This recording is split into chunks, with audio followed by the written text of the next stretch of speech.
So before taking the break, we discussed about different intra-domain routing protocols. So the protocol that you can use to forward a packet within an autonomous system, and there we have used this CIDR concept along with the link cost to form a routing table and using that routing table to forward the packet. Now let us see that how we forward the packets from one autonomous system to another autonomous system. Now, routing between two autonomous systems, we call them as the routing domains. Okay. So typically, these autonomous systems, they use a pre-configured routing protocol depending on the protocol that is being configured by the network administrator of that particular autonomous system. So that's why we call an autonomous systems from the routing perspective, we also call it as a routing domain. So the routing between two autonomous systems, we call them the exterior gateway protocol or the EGP. Now, we can have three different types of autonomous systems. Multi-homed autonomous systems. The multi-homed autonomous system has connection to more than one autonomous system. The stub autonomous system. The stub autonomous system means it is connected to only one or other autonomous system. And the transit autonomous system, that means it basically provides the transit connection between two different autonomous systems. Okay. So here is an example about we'll discuss about this three different kind of autonomous systems in details. Like so, typically in a multi-host autonomous systems, it is the internet service providers or typically Tier 2 or Tier 1 internet service providers who are connected with multiple other autonomous systems. The stub autonomous systems are basically the point of presence or the users who are getting the services. Well, so they just consume the data and they do not forward it to the other autonomous system that we call the stub autonomous systems. And then the transit autonomous system, these are the kind of special type of autonomous systems. They do not consume any data traffic or produce any data traffic, rather they forward the data from one autonomous system to another. Okay. Now, each autonomous system can run its own intra-domain routing protocol, as I was mentioning. Okay, so we call them as the interior gateway protocol, like the OSPF, RIP, all these different kind of protocols. They can even use a static routing or a mixed of different routing at different subnets. So it might also happen that if our CIC wants, they can use one particular routing protocol within one subnet and another routing protocol in a different subnet. Okay, so that is entirely based on the configuration planning or configuration policy of the network administrator. Now, in case of this inter-domain routing protocol, the main issue is that the autonomous systems basically share something called the reachability information. So later on, we'll see in details that what is meant by reachability information. So broadly, this reachability information is a description of the set of IP addresses that can be reached via given ACE. Okay. So we basically say that, well, these particular autonomous systems can be used to forward the packet to this set of IP addresses. And the set of IP addresses in CIDR notation, you already know that they are represented in the form of a subnet. Okay. So it basically says that, well, this in this particular subnet, you can forward the packet if you can reach to this autonomous system. Well, now the challenge here is that each autonomous system has to determine its own routing policies, and the routing policies for an autonomous systems might be very complex. So, for example, a routing policy for an autonomous systems can be something like this: that whenever possible, I prefer to send traffic via ASX than via AXY. But I will use ASY if it is the only path, and I never want to carry traffic from ASX to ASY or vice versa. Okay. So this kind of complex information and the complex routing policy can be there. So what does it mean? What does this particular policy means? Okay. So let us see these three classes of traffic that we might have. So I have three different autonomous systems here: ASX, ASY, and ASZ. Now here you see that ASZ is a kind of multi-home AS, Well, it has connection with ASX and ASY, where ASX and ASY are the stub base. Well, so that means ASX is just connected with ASJ and not forwarding traffic to any other autonomous system. Similarly, ASY is a stub base. It is getting the traffic from ASJ and not forwarding to any other AS. Now this particular routing policy basically says that I prefer to send traffic via ASX than via ASY. Okay, so that means from ASJ, my primary path will be towards ASX. Okay, so if I want to forward any traffic, I will forward it to ASX, and I will use ASY if it is the only path. That means if somehow this gateway router is not working, that means my primary path is broken, then only I will use the path towards ASY. But I never want to carry traffic from ASX to ASY or vice versa. That means if certain traffic is originated in ASX and destined for ASY, well, so that means the traffic is not originated from a machine or not destined from a machine which is within ASJ. So this kind of traffic is called a transit traffic. Okay. So that means this ASJ, this voluntarily carrying the traffic of ASX and forwarding it to ASY.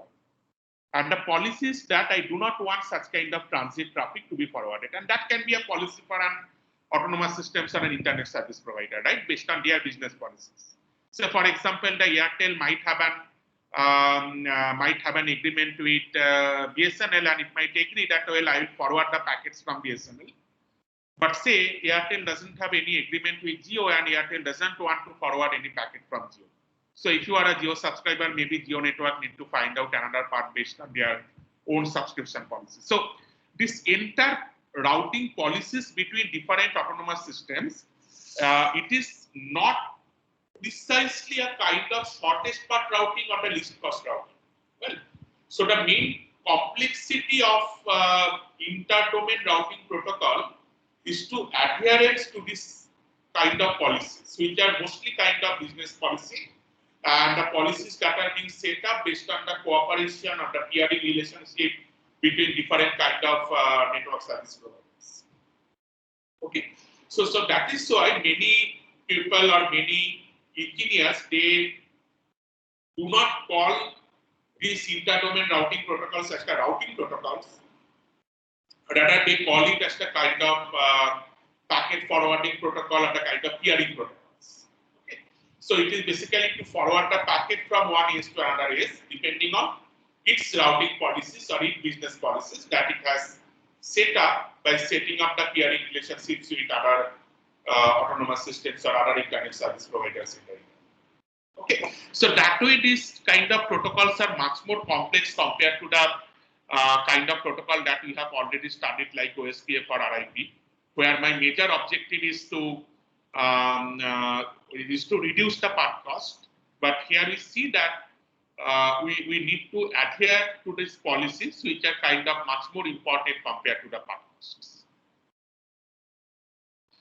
Now let us see that how we do such kind of inter-domain routing protocol. And predominantly in the internet, the protocol that is used for this kind of inter-domain routing is the Border Gateway Protocol or BGP. Okay.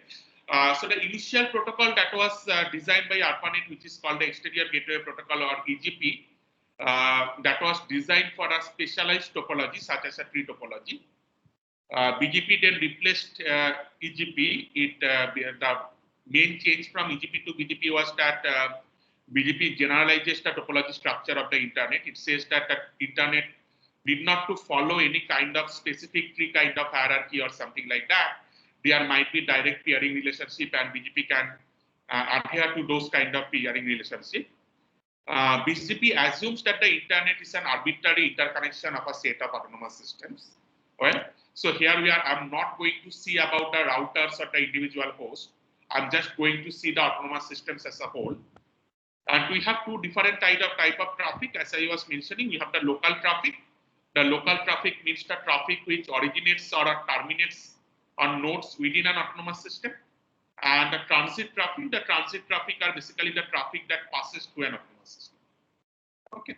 So typically, if I just go back to my previous diagram, so what actually happens, say, assume that ASJ wants to forward a packet from ASX to ASY, working like a transit traffic. So typically, the packet uses some kind of intra-domain routing protocol like RIP or OSPF to reach to this gateway, which is interconnecting ASX and ASJ. Then it again use the intra-domain routing protocol like the RIP or OSPF, which has been configured within ASJ, to forward it to the other gateway of the ASJ, which interconnects ASJ with ASY. Then it moves to the ASY. Okay. So that means you can think of it in a hierarchical way. So in one way, I'm saying that the path is from ASX to ASJ to ASY. Now, when the actual packet is forwarded, so whenever it is within ASX, it follows the routing protocol of ASX. So when it is moving from ASX to ASJ, it follows the routing protocol within ASJ. That is being configured by the network administrator of ASJ. Okay. Now, as we have already mentioned that there can be three different type of autonomous systems. The stub autonomous system, which only carry the local traffic, because they are not connected to multiple different autonomous systems. So they basically just get the data or put the data to the service providers. They work like a consumer or the producer of the network traffic. That way they carry the local traffic only. Then we have the multi-homed autonomous systems. These multi-homed autonomous systems again only carry the local traffic.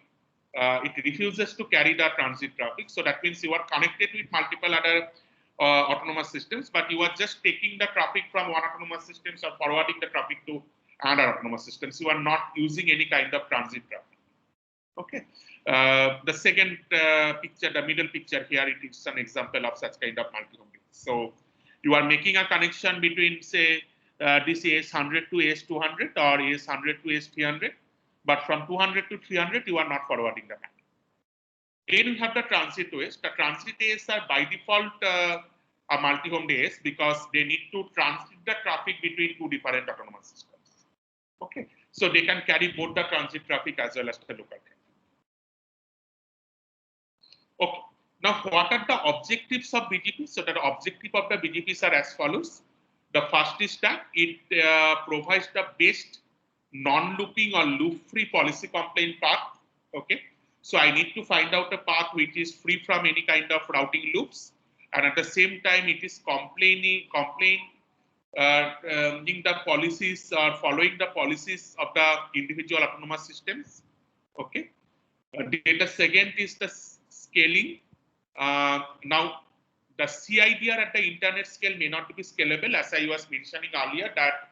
I think in the yesterday's class, one of you asked this question that if I need to prepare a routing table for the global internet based on CIDR, my size of the routing table is going to be huge. Well, so that way it is that kind of idea is not scalable. Well, so if you just want to implement based on CIDR, then you need to store IP netmask information for millions of such subnets. Rather than doing that, what BGP does that it defines the path based on the AS number, not the IP. Okay. So what BGP does, it just follows a sequence of AS like AS12, AS14, AS76, AS132, AS45, AS61. That basically means that if you want to forward a packet from AS12 to AS61, you can go via this order. You can forward it from AS12 to AS14. Then AS14 can forward it to AS76, then AS76 can forward it to the AS132, then AS132 can forward it to AS45, and finally AS45 can forward it to the AS61, which will take care of finally delivering the packet to the corresponding subnet based on its intra-domain routing protocol. Then comes the idea of the path cost. Now, this is something very interesting. Well, now, as I was mentioning earlier, that the autonomous systems are really autonomous. Well, so every individual network administrator might define the path cost within an autonomous system. Well, so that means one autonomous system might take the inverse of the network bandwidth as the path cost. Another autonomous system might take hop count as the path cost, the third autonomous systems might take the delay as the path cost. Well, now whenever I'm defining an end-to-end path, how I am going to define the path cost? Okay, because it is basically different metrics and you cannot just simply add defined metrics or subtract defined metrics to define the path cost. That is not possible.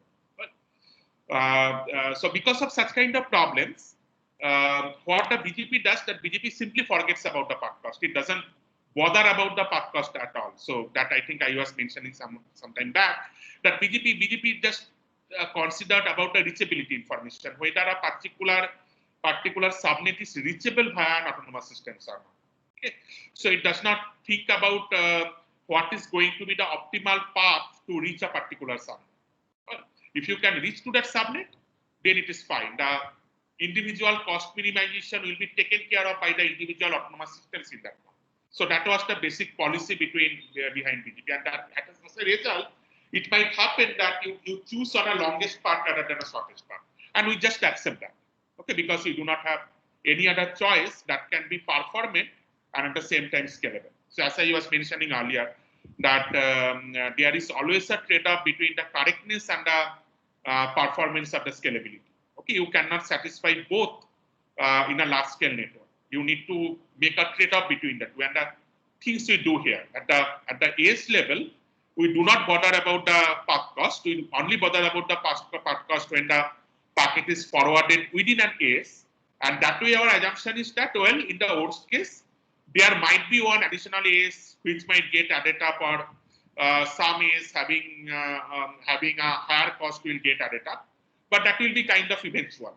Okay, so it is not a kind of very generalized stuff. Okay, now let us discuss about what is this reachability information. So we are talking about this reachability for the last few minutes. Now this reachability things in BGP term, we call it as the network layer reachability information. What is that? So this is a autonomous system reachability information are basically shared by the BGP supported routers. We call them as the BGP peers. So if a router is supported with the BGP protocol, we call those routers as the BGP peers.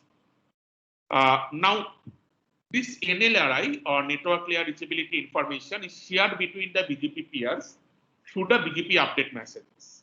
Okay, so NLRI is nothing but an IPv4 prefix with the IPv4 protocol with the corresponding network IP.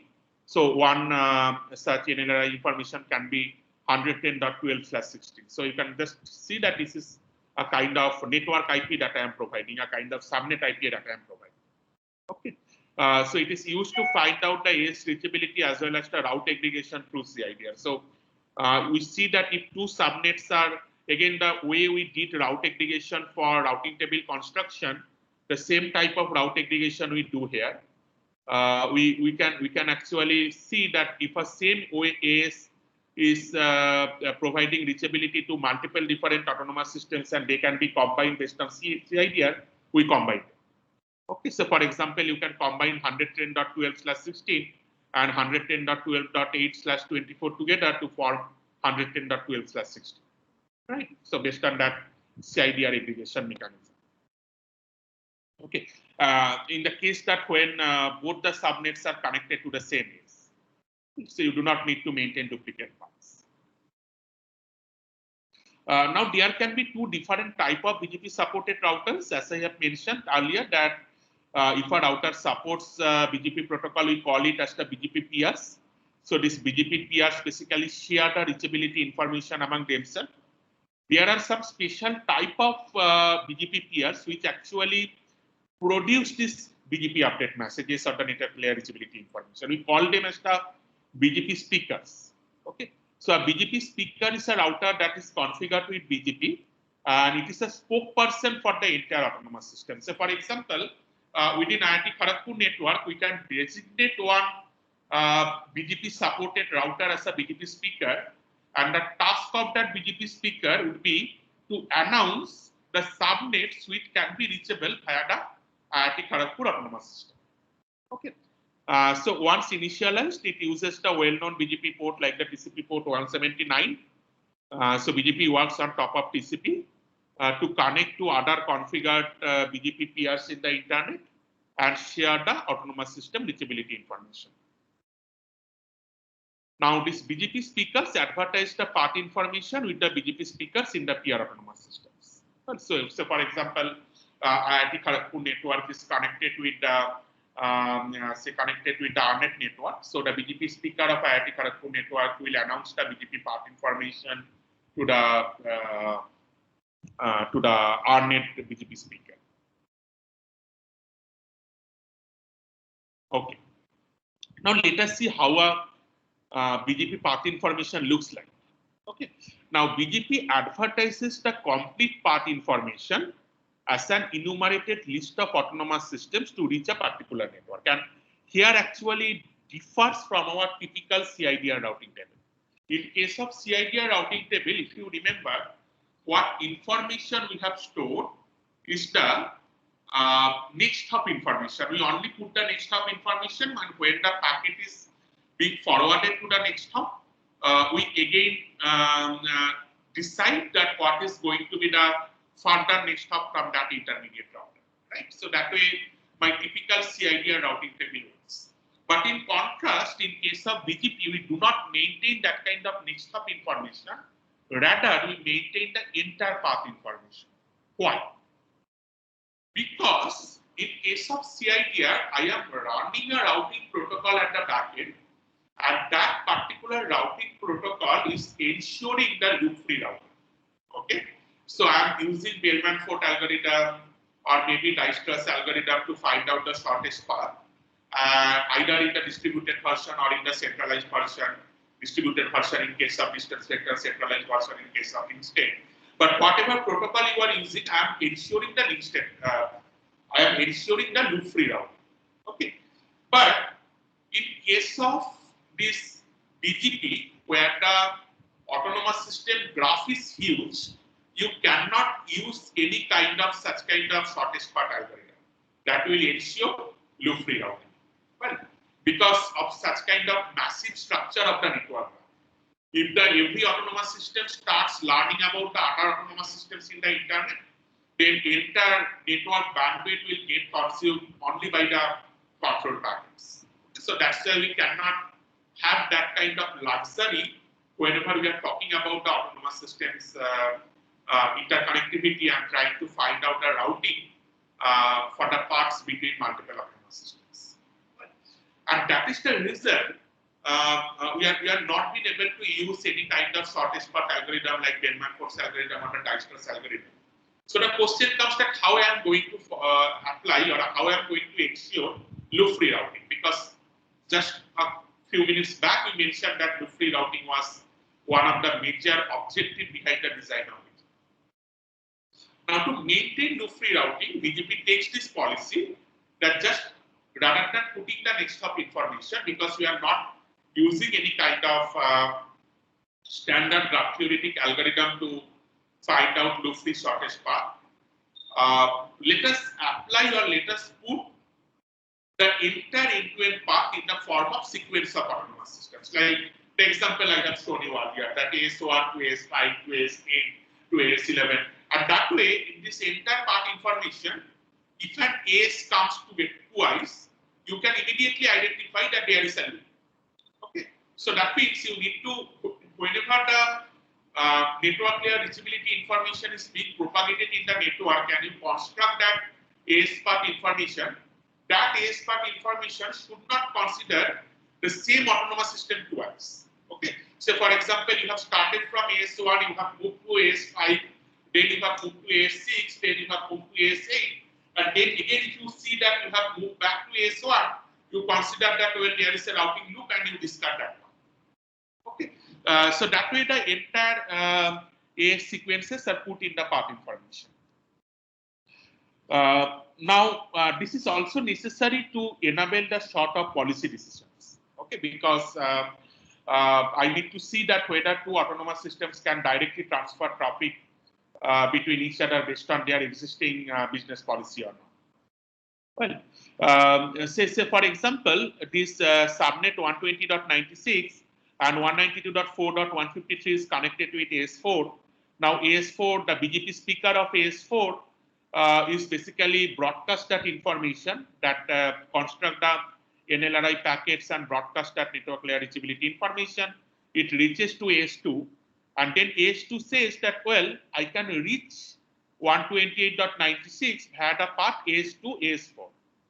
Now it rebroadcasts again this NLRI information and reaches to AS1. Then AS1 constructs the path that, well, I can reach to 128.96 via AS1, AS2, and AS4. Okay, so that way I maintain this entire kind of AS path information.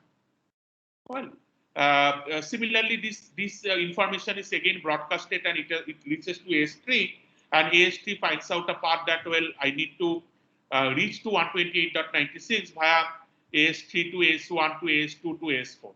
So this entire path information is maintained here. Now, if you look the BGP update message structure, in BGP update message structure, you have this field called path attribute. This AS path attribute actually contains this entire path. Okay. This example that I have shown you earlier. So every BGP speaker, when it receives an update message, it appends its own autonomous systems number in this AS path attribute value and advertise that to other BGP peers. Okay, and this length and prefix are the prefix information, that the NLRI information that are being appended within a BGP update message. So here is an example.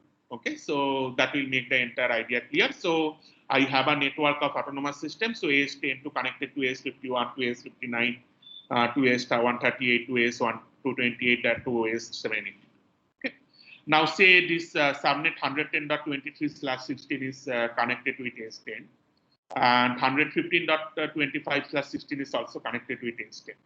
So the BGP speaker of AS10 constructs an BGP update message. So in the BGP update message, AS path attribute contains the ID of this autonomous system, that is 10, and the corresponding NLRI informations are 110.22/16 and 111.25/16. Okay. Now this information gets propagated to AS51. When it reaches to AS51, 51 just appends its own path information in the AS path attribute, and it broadcasts it further. Then it received by AS59. Once it receives in 59, 59 again append its own AS number with the AS path attribute and broadcast it further. So it reaches to an AS138, AS138 append it. Then it gets reached to AS228, AS228 appends it, and finally it reaches to AS178 and AS782 and 782 appends it. So that means AS782, the BGP speaker of AS782 actually learns that if it wants to forward a packet to a subnet of 110.23/16, it needs to be forwarded from 782 to 228 to 138 to 59 to 51 to 10. Okay, so that is the sequence of AS that it needs to follow. And whenever the packet will be being forwarded, so it will be forwarded following this kind of BGP path information. So it will use the intra-domain routing protocol of say one machine within AS782 wants to forward a packet to the subnet 110.23. So that machine will generate the packet, and that packet will route it to the gateway router, which is BGP configured. And this forwarding will be done through some intra-domain routing protocol like OSPF or RIP. Then it will find out from this AS path information that, well, next I need to forward it to AS228, AS138 via AS228. So within AS228, from this gateway router to the gateway router to AS138, it will again use some RIP or OSPF to forward.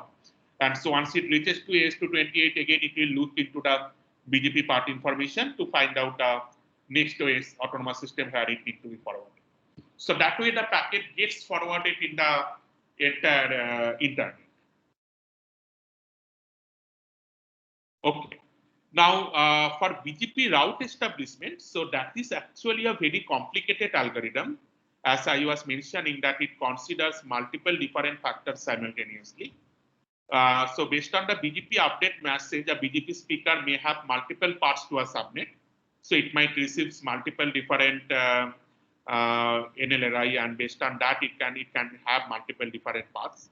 So if you go to that right start page that I have shown you earlier, which contains the autonomous system information, there you can actually see the different broadcasted AS path information from different BGP speaker, and there you can see that, well, for a particular BGP speaker, there are multiple different paths which are available.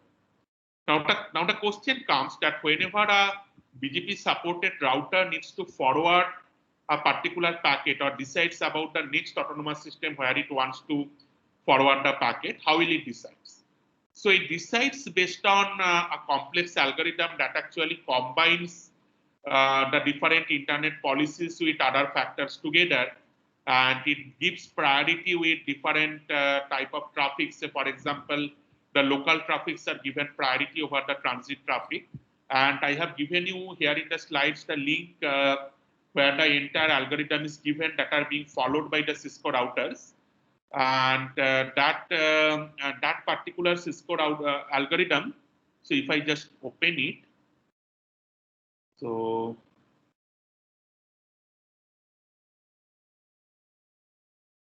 okay, so let me just share my desktop.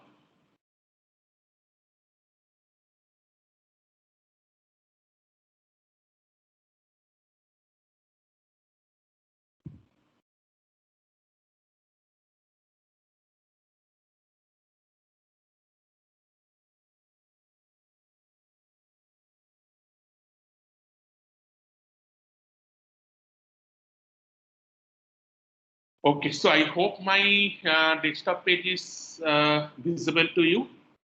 Any one of you, please respond. You can see that website page, right? The Cisco BGP page. Yeah. Okay. Good.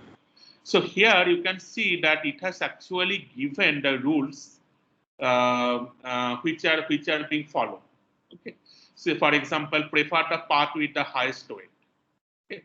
So again, weight is a Cisco specific parameter. Well, it is local to the router on which it is configured. So you will see that many of such parameters are actually Cisco specific, and interestingly, different BGP routers they optimize it based on, although they follow the basic BGP protocol, but they use certain parameters which are specific to this particular hardware or the particular enterprise routers that you are using. Okay. Then the second rule says that you prefer the path with the largest local preference. Well, then your third rule is prefer the path that was locally originated via a network or aggregate BGP subcommand or through redistribution from an IGP. Well, so that means you give priority to the local paths over the say the transit routes. Then the fourth rule says that you prefer the path with the shortest AS path information. So if you have multiple AS path, then whichever is providing you the shortest path, you consider that one. Okay. So that way you will see that there is a set of rules which are there. Indeed, there is a set of 13 different rules. So based on those 13 different rules, you decide about that, or every BGP router, or at least the Cisco BGP routers, they decide about which particular path to choose to forward that a packet over the autonomous systems using BGP. Okay, and certain examples are also given here, so you can just look into that to get an understanding of that. Okay. So I'm not going to this technical detail. This is just leaving you for your study because different routers, they use different such kind of algorithms. Although there are some basic rules like giving preference over the local path compared to the transit path, then giving preference to the shortest AS path. So that kind of rules are there, general rules which are being followed by all the different commercial routers.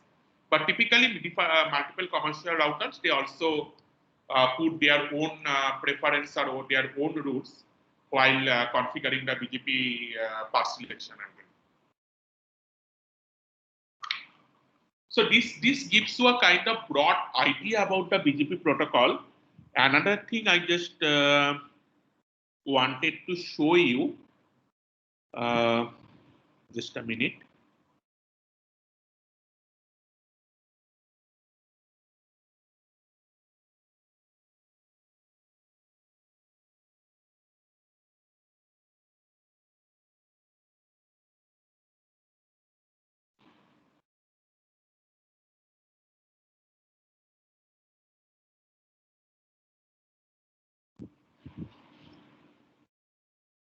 So there is something called a BGP looking glass. So this BGP looking glass is something a kind of public BGP database that is being maintained uh,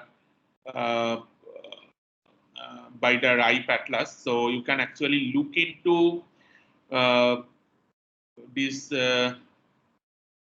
BGP looking glass to understand about how this AS path information looks like, and what are the different parameters which are there in the AS path information, and how the internet is actually, you can construct even the internet graph with the help of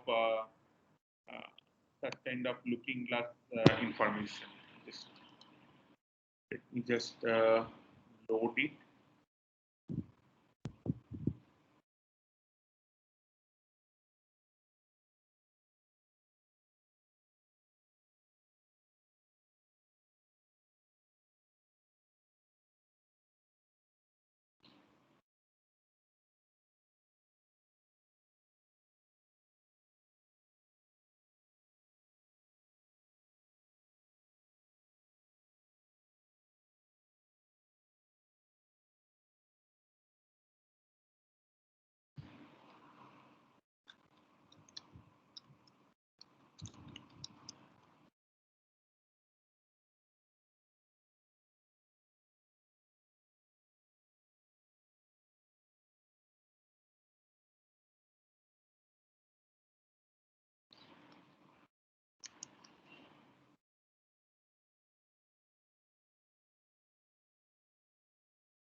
Okay.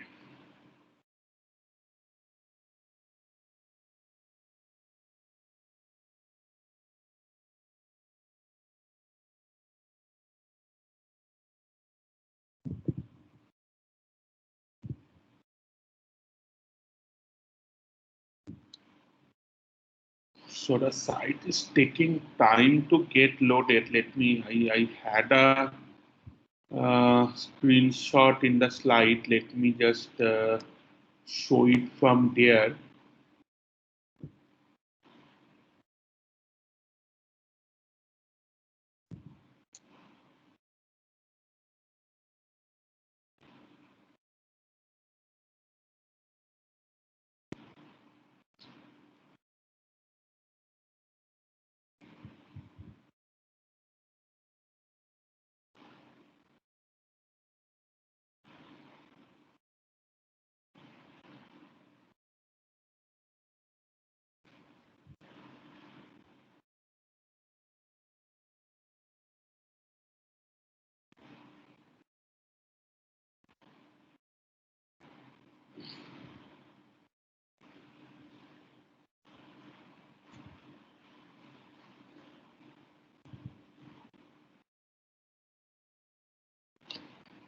Okay. So if you just open this BGP Looking Glass, this particular link, you will see that it will provide you this different information about the BGP peers that has announced a path and this AS path information. So here I have just made a search for an IP 203.110.42.19. For this particular IP, this is actually one of the IP at IIT Kharagpur. So you can see that this this IP belongs to the autonomous system AS55847. This AS55847 is the autonomous system for IIT Kharagpur. So this AS55847, that is seen as the origin by 8 peers. That means 8 BGP peers that has found out a path to this AS55847, and these are the set of parts which are there. Okay, so some of the parts, not all, I have shown in the screenshot. So for example, AS6453 to 4755 to 9885 to 55824 to 55847.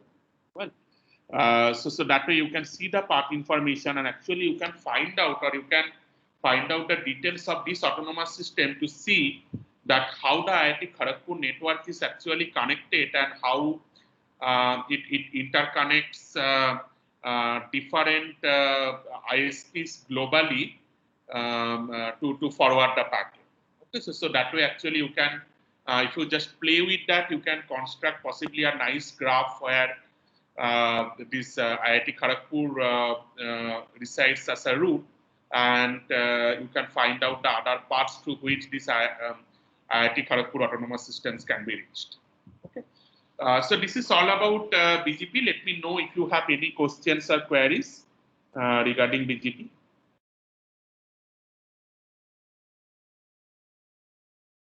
Okay, so if not, then fine. So you can, I have uploaded the previous slide. I'm just going to upload this slide as well. So what I would suggest you that by this week you read this topic, two topics, the internet addressing and the routing, and try to play with the different tools that I have shown you, and such kind of like that. This route minus a in Linux machine, then this write BGP stat. So try to play with this kind of tools, and if you just try to explore this, I guess that would be the kind of based learning that you might have rather than just reading a lot of materials. Okay. So computer network is a system subject, and you can learn it based by exploring it yourself, or making your hand dirty by exploiting these tools and trying to see what is actually happening, or how your network is working. So one thing you can actually do, which that can be a kind of take-home assignment for all of you. It's like that you can just, so now every one of you is connected to different internet, right? Different subnet. Now you can just find out your subnet, find out what is your autonomous system, and find out all the parts that are being announced for that particular autonomous system. Okay, so that way you can actually explore that how you are connected to the global internet, and through which different subscribers you are actually receiving the internet. So for example, if you are now connected to the Airtel network, you can see that what is the autonomous system corresponds to the Airtel network, and how it is connected to other network, from where it is getting the service, and all these details. Okay. So that way it will be a good learning experience for you, and you can that way also explore the different service providers which are available in India, and how their network graphs looks like. Okay, and that would be a kind of interesting and joyful playing exercise. Okay, so I would suggest all of you to try that out with the help of this RightStat website, and that will be give you the best learning experience in this course. So if you face any difficulty, or if you have any query, any doubt, anything, feel free to reach me, or post your query on Teams chat. I would be happy to answer. Okay, so let me stop here today. We are at 9:57. So we are going to meet next week on Monday again. So we'll discuss about how a router looks like. Okay, so what are the different components of a router, and how typically a router works. Okay, so that's all for today. Thank you all for attending the class. So see you on next Monday. Take care. Bye-bye.